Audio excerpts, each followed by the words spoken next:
Our topic was the bombardment of Fort Sumter. This bombardment took place on April 12th, 1861, at Charleston, South Carolina, in its harbor. Fort Sumter was a fort built by the U.S. government, therefore controlled by the Commander-in-Chief, President Abraham Lincoln.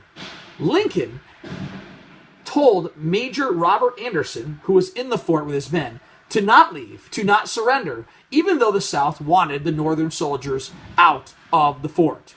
Pierre Gustave Toutant Beauregard was the Confederate general who surrounded the fort, ordering Anderson to leave. Interestingly enough, Anderson was Beauregard's instructor at West Point years prior. The student got to fire upon the teacher at 4:30 a.m., and the fort basically took a pounding for 34 hours straight.